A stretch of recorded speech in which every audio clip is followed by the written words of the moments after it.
Welcome to Super Happy Dragon Lucky. The show will begin momentarily.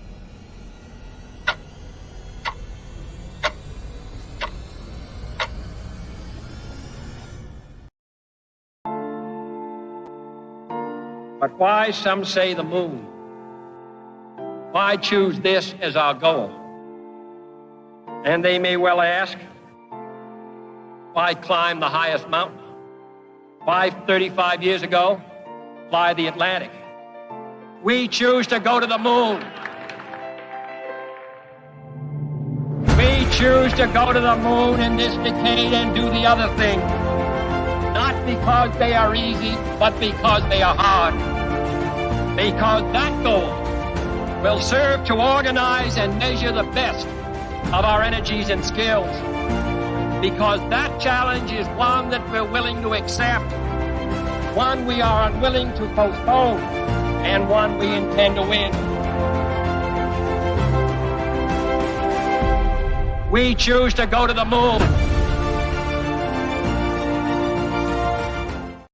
All right, welcome to the show. This is episode City 3, 0xc3, the 196th episode of Super Happy Dragon Lucky. And reminder, nothing on the show's financial advice, and stay tuned after the updates for an AMA. In the current thing this week, nothing submitted. In Dragonchain updates, we had distribution of Dragonchain Lair lot from the Super Happy Dragon Lucky show last week. Last week's episode created 350 lot. There was one question or topic for 43 lot. There were 2 featured posts for 43 lot. There was 1 current thing posted for 43 lot. The host received 43 lot, and Dragonchain received 132 lot. There is also on the Dragonchain website a new blog post, 5 challenges facing today's enterprises. The 5 challenges are data management, interop, scalability, smart contracts, cybersecurity, which is ransomware suite and things related. The Dragonchain handles talent retention, which is pointing to behavior incentives and behavior systems, digital transformation, making a system user friendly, using any coding language, and sustainability, using very low energy consumption and leveraging public change on a cadence responsibly. Also the ability to track and report. So go check it out, go share it, do what you can with it. There's a lot of very interesting stuff that people can do with Dragonchain and with blockchain in general. Next, we'll go to Den.Social updates. So the May 2023 layer creation process, the LCP proposal phase, starts today. And per a DENDAO vote a few months back, the winning proposals will be the number 1 layer as ranked by unique voters, and the number 8 and number 21 layers proposals ranked by the amount of lore committed. This will run for 1 week. Make sure that your layer proposal is not a duplicate as much as you can. And all proposals should be entered by next Monday, May 8th, so they can go into the next round where the commitment phase will start next Tuesday, May 9th at 10 o'clock Eastern, 1400 UTC. And it also will run for one week where you can commit lore in order to convert it into lots so that you can essentially take part in building those communities.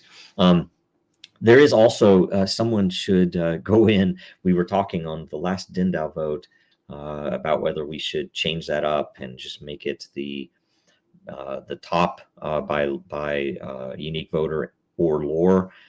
Which it'll tend to be the same one, but if anybody wants to make that proposal, and I might, but if anyone else wants to, go make it, I'll vote on it. A bunch of us were talking about it. I think would be interested in maybe slowing down the layer creation just for a little bit to see how that goes. Also, we're going to move to Coffee with Den, which airs tomorrow at 0900 Eastern, 1300 UTC.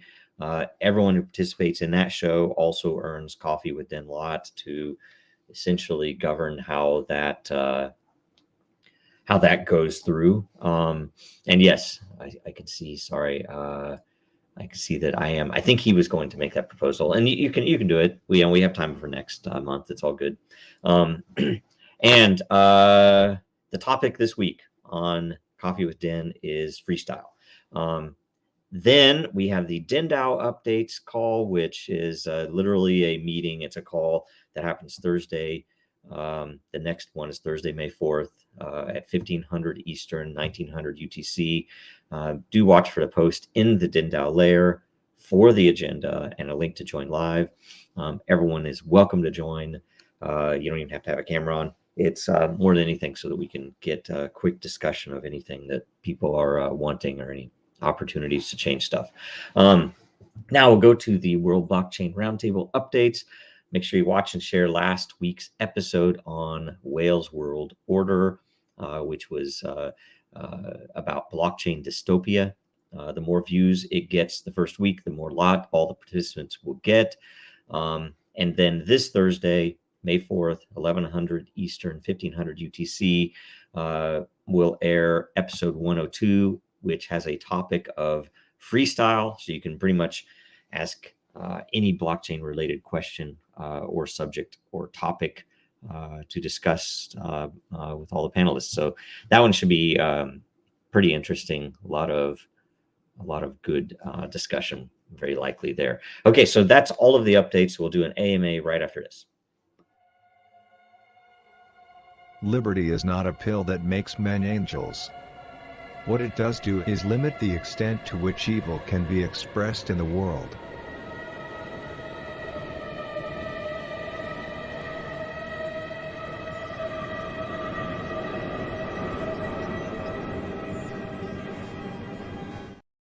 All right, so we go to the post for this week's show where there should be an AMA below. And we have, with a refresh, we have one question. So the one question from I am for I am. What are the dangers of speculators driving up the price of matter on Uniswap? Can you address how this might be, one, a good thing? Oh, shoot, I think I have two questions. I went to the bottom question first. I'll just go after. A good thing, maybe more users that become permanent denizens. Two, the pitfalls of speculators interacting with Den and not for its primary purpose. For example, Axie Infinity comes to mind, where people continue to cash out. Note, I don't get points for this question because it's my second question. I wasn't able to ask this last week. Okay, either way, it's good. And I will vote up on it, by the way. So I don't want to talk about speculation in particular. I guess it could be a good thing, could be a bad thing. Anything that can get attention is probably in the end a good thing for Den, because so far it's been well tested against drama, trolls, general attackers, some of the things that you typically see in the crypto world. And it's also diverted a lot of what might have been very specific crypto attention into communities that are focused on what they're focused on, which is, completely unrelated to crypto or matter or any of the other things related, which is the point of it, that, the experiment was, can we use what is a behavior system to drive people to provide better content and to drive people to provide better evaluation of said content with rewards to both based upon what essentially are a whole bunch of automatically created prediction markets around every piece of content on the system, right? And so you would imagine, yes, if producing content, what I'm competing for is worth more, then you would expect, yes, it certainly should drive me to or more people to come in and provide content and or to evaluate it. So yeah, that would be the positive. I think a lot of what and I'm going to step aside and just put on a different hat and not talk as Joe here, but if you look at any similar system, including Axie Infinity, as you bring up, that there are weaknesses in this system. And, one of the weaknesses is that the regulatory side, that it's so uncertain what anybody can do without getting in trouble.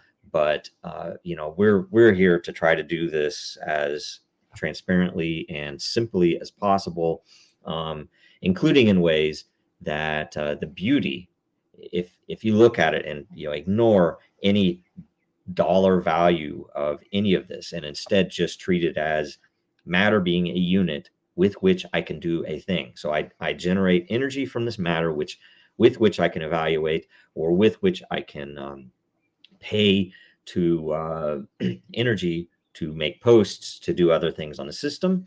And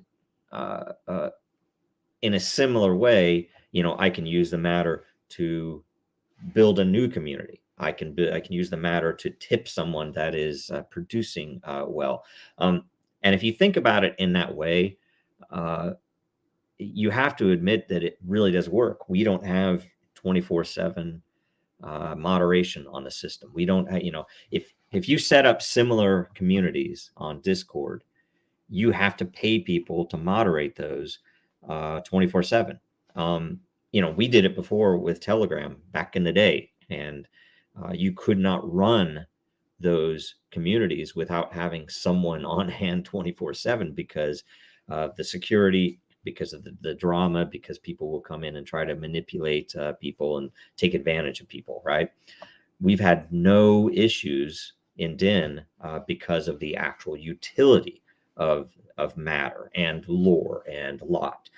Governance is a huge feature, so the matter lends itself into lore, which lends itself, lends is probably the wrong word, but its utility pushes into lot, from which governance is there. The behavior system itself, if you look at how DENDAO works, I think it's a remarkable first pass at building a behavior-based governance system where you're measured and how do I want to say, your objective measure of value to the system itself, to the behavior system itself, is effectively giving you weight in governing that system. So the better you behave per the rules set by that community, the better or the more value or the more weight you will have in governing that community, which is a beautiful balance, because it essentially makes it harder for someone just to come in and disrupt in a bad way. You can disrupt in a good way if you provide the value in behavior and can, effectively, move the system, or, vote on particular features, or, things that are important to the system to improve it over time, to address major issues. So, and I've spoken in the past also, I won't cover it here in depth, about behavior, and I guess we call it behavior marketplace AI officially, but essentially it's things like what we have in DENDAO that equate to artificial intelligence, but most likely all, but wouldn't have to be, most likely all of the participants in that behavior marketplace are humans. And so you're essentially pulling collective intelligence, it's wisdom of the crowd focused information to whatever your problem is. And Den has spelled out, this is what we are attempting to solve. And it was because it's a very hard thing to solve. If you've ever perused Reddit or Twitter or Facebook or various other places that can tend in many situations, most situations, to become very toxic, and most of those big tech companies have approached it from a tuned and censored or very politically charged artificial intelligence, that they will tend to try to group you with the same types of people. To make that'd be Facebook, to make an echo chamber. They will tend to they'll essentially ban you. That would be like what happens on Reddit, and on Twitter. They still do a little bit, essentially try to attenuate your ability to project an idea if that idea is not approved by the powers that be. So we were trying to solve it from a much better way, which has been demonstrated, I would say, to be much more organic by definition, and much more friendly, and very interestingly, much more. It's built up, or how do I say, when discussions do happen at great length, they do tend to be much more based on rational arguments and less on emotion. So anyway, take it for what it is.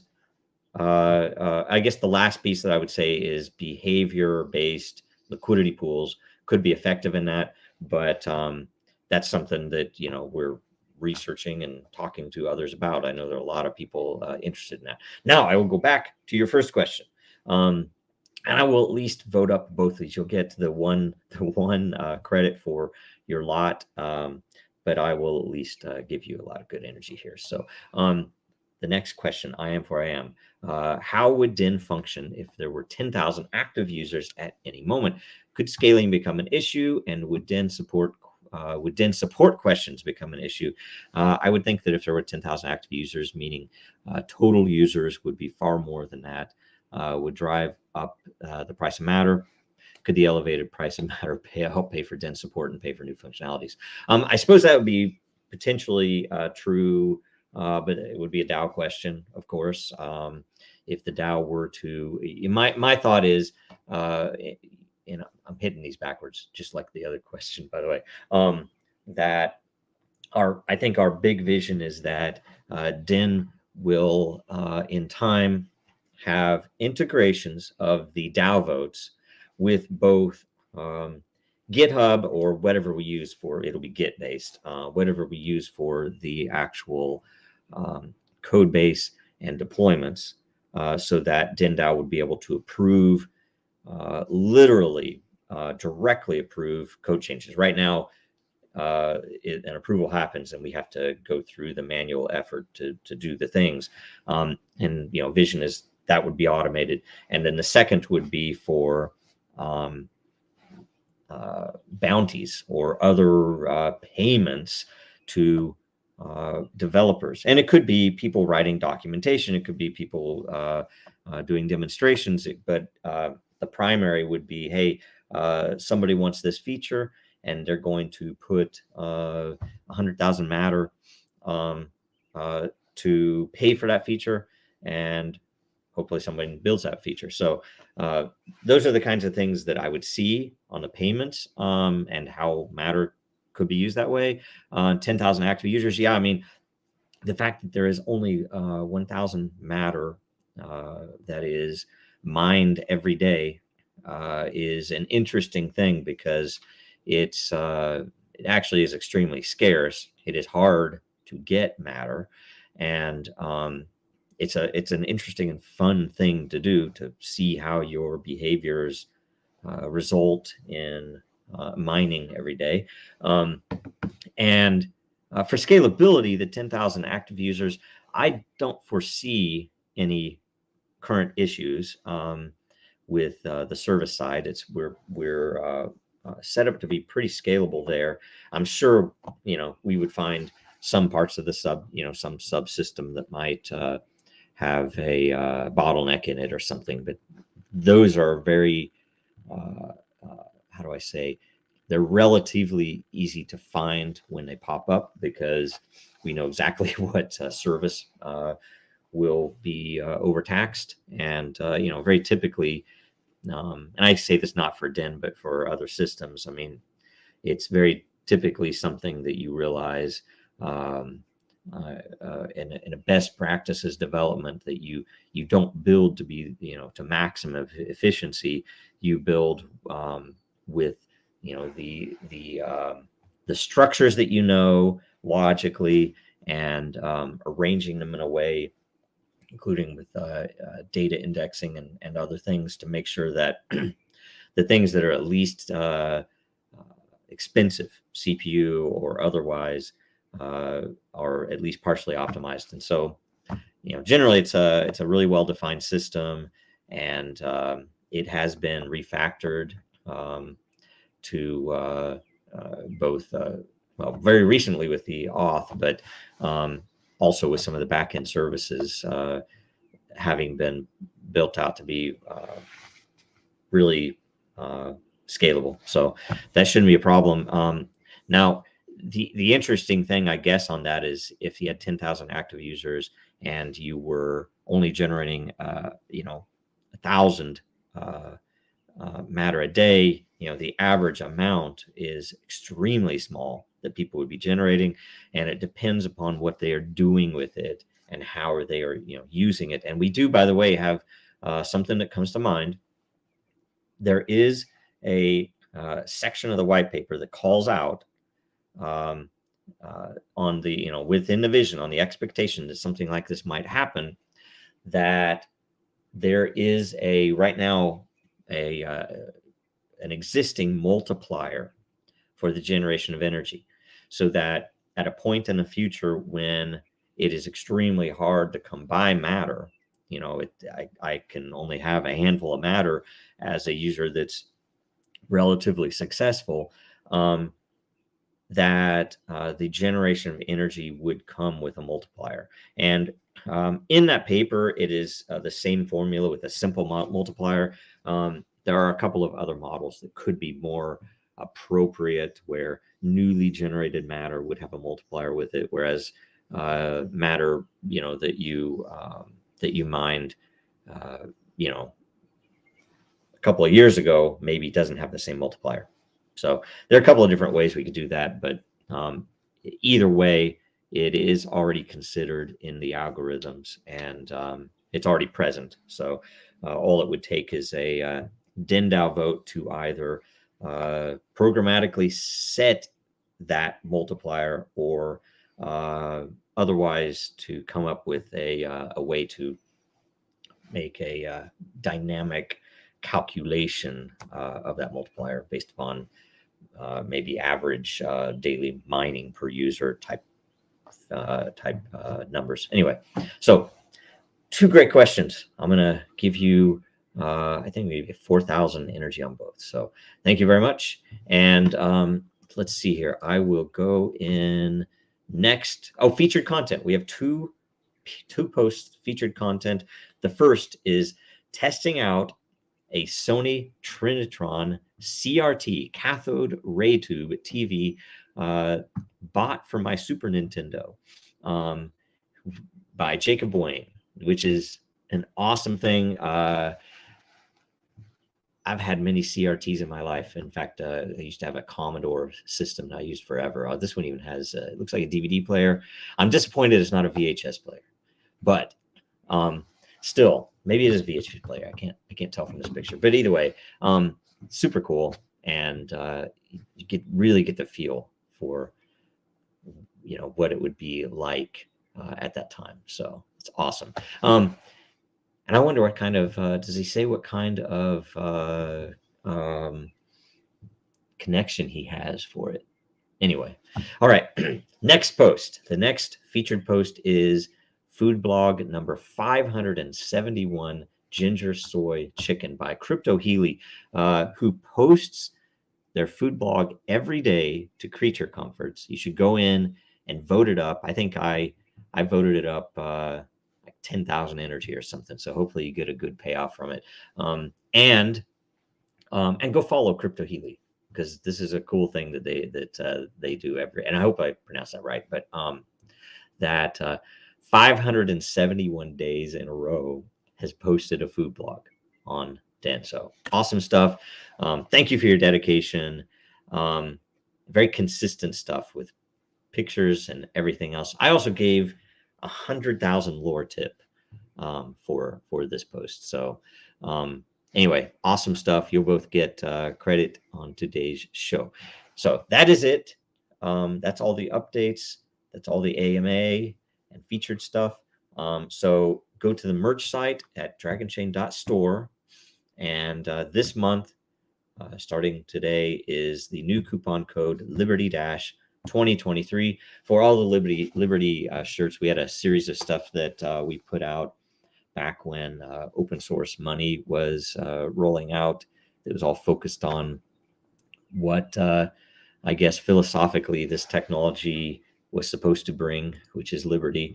And 10% off this month though with that code. So Dragonchain.Store.